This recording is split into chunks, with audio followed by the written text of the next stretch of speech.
หกิจไฟฟ้าลาวแขวงขมวนเติบใหญ่เป็นขบวนอบอวนไปด้วยผลงานขยายตานางไฟฟ้าไปทั่วถิ่นฐานเติบใหญ่ด้านพลังงานเทคนิคและวิชาการรัฐวิสาหกิจไฟฟ้าลาวแขวงขมวนเพื่อประสาทั้งมวลล้วนแต่ถือเป็นพื้นฐานเน้นเอกสิทธิ์พัฒนาเป็นสิ่งสำคัญตอบสนองได้ทันหากฐานสูงสุดทั้งพอหันเอาพื้นฐานโครงล่างตะนางไฟฟ้า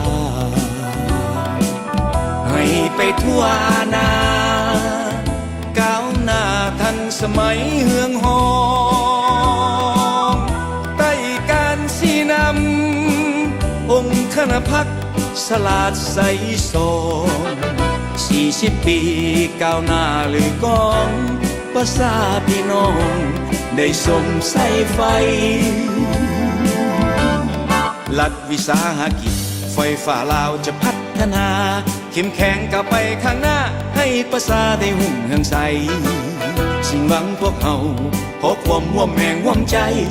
ประหยัดในการสวมใส่คือปัจจัยของพลังงาน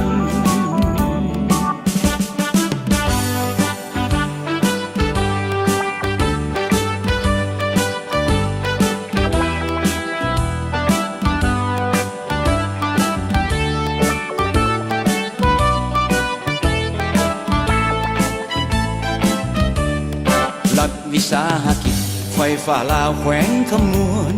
เติบใหญ่เป็นขบวนอบอวนไปด้วยผลงานขยายตานางไฟฟ้าไปทั่วถิ่นฐานเติบใหญ่ด้านพลังงานเทคนิคและวิชาการรัฐวิสาหกิจไฟฟ้าลาวแขวงขมวนเพื่อประสาทั้งมวลล้วนแต่ถือเป็นพื้นฐานเน้นเอกสิทธิ์พัฒนาเป็นสิ่งสำคัญตอบสนองได้ทัน